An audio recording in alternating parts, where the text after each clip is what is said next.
A series of important meetings have taken place, having wide-ranging geopolitical ramifications. We begin with the most important meeting. American and Russian officials concluded crucial talks in Saudi Arabia over Ukraine's future. The talks took place in Riyadh in the absence of Ukraine. This unprecedented gathering, orchestrated less than a month into Trump's presidency, leaves European allies watching nervously from the sidelines. Inside Riyadh Palace, the atmosphere was tense as Secretary of State Marco Rubio faced Russian Foreign Minister Sergei Lavrov across the table, flanked by National Security Advisor Mike Waltz and Middle East envoy Steve Witkoff.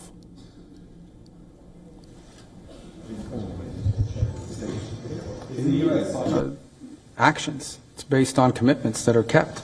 So I think I came away today convinced that they are willing to begin to engage in a serious process to determine how and how quickly and through what mechanism can an end be brought to this war. Whether we can ultimately reach that outcome will obviously depend on every side in this conflict's willingness to agree to certain things. The Russian delegation Foreign Ministers Sergei Lavrov and Yuri Ushakov, who is foreign policy advisor to Putin, he previously served as Russia's ambassador to the US, Saudi Foreign Minister, Prince, and National Security Advisor are present at the meeting. Moscow seized the moment to raise fresh demands, calling for NATO to formally withdraw its 2008 membership promise to Ukraine. It is worth noting that the refusal to accept Kyiv into NATO now is not enough. The alliance must disavow its Bucharest promises of 2008, according to which Ukraine was guaranteed membership in the North Atlantic Bloc in the future. Otherwise, this problem will continue to poison the atmosphere on the European continent. Following the talks mediated by the Saudis, Russian officials declared the negotiations went well. The Kremlin says the Putin-Trump meeting appears unlikely next week. Its conditions have been discussed. Russian Foreign Minister Lavrov says Russia and US agreed to establish a process of settling Ukraine conflict and to remove barriers for diplomatic missions. Russia has opposed any NATO member sending troops to Ukraine as part of a ceasefire.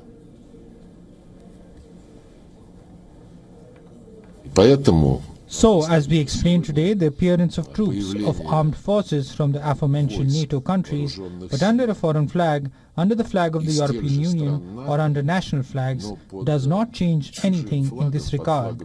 This, of course, is unacceptable to us. Ukrainian President Volodymyr Zelensky is furious on being left out from the talks. He has cancelled his scheduled trip to Saudi Arabia. He is in the Turkish capital, where he criticized talks between US and Russian officials in Saudi Arabia as talks about the war in Ukraine without Ukrainian participation.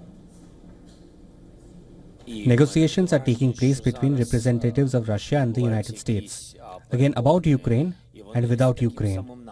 I wonder, if we didn't give in to all these ultimatums at the most difficult moment, why is there a feeling that Ukraine will do so now?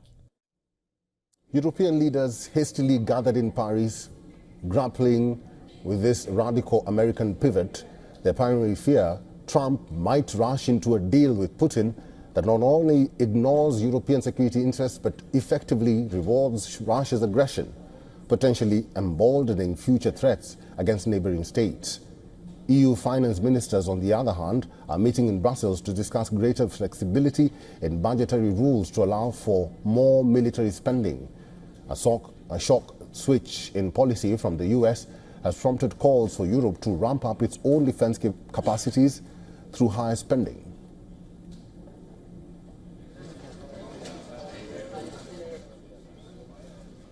Dr. Sergei Markov is a former advisor to President Putin. He is also a former member of the Russian parliament and director of the Institute of Political Studies and Russian Political Scientists. He is now joining us live from Moscow.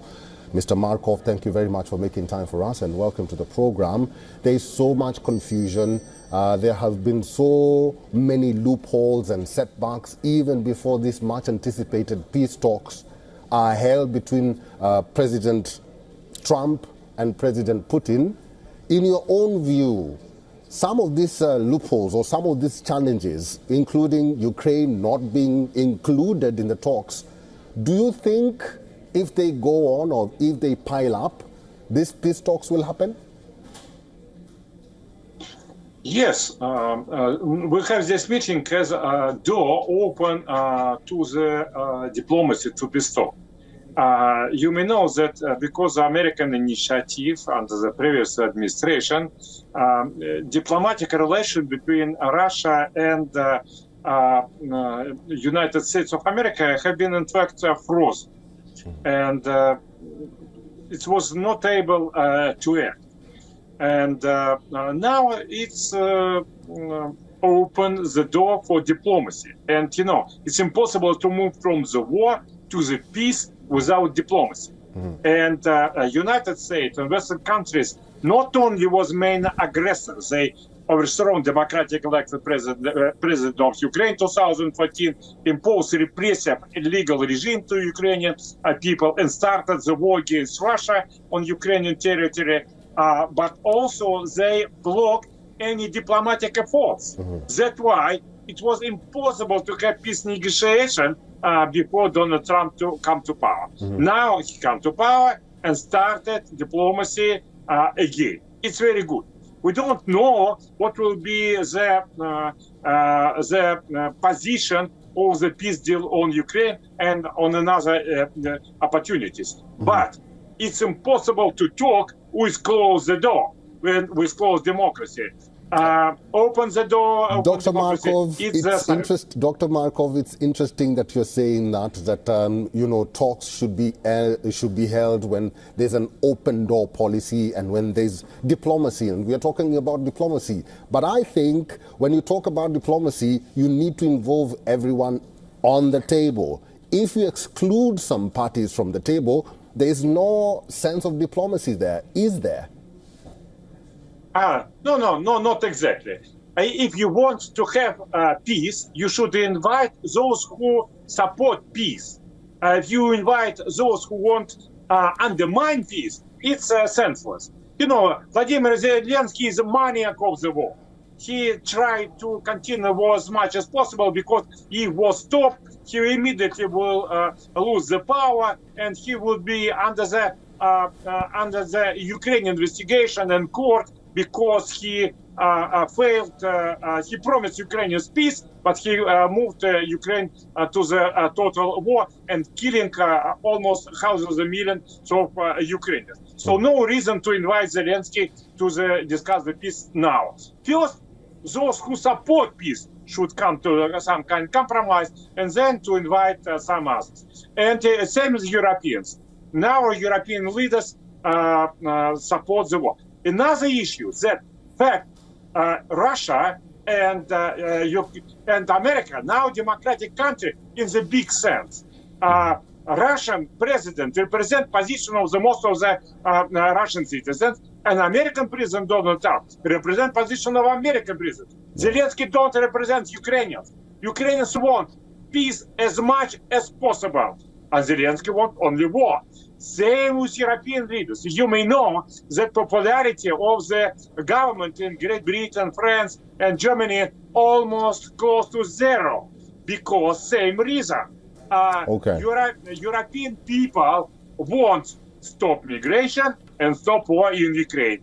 But leaders of European government, which depend not on all citizens, but on the Euro bureaucracy, they want to continue war and continue this tremendous migration. That's why they are not democratic leaders. Markov, we can continue the whole night. Mr. Markov, Dr. Markov, we can continue the whole night, but we don't have time now. Thank you very much for all your insights and for talking to WION World is One today. Sorry. For all the latest news, download the WION app and subscribe to our YouTube channel.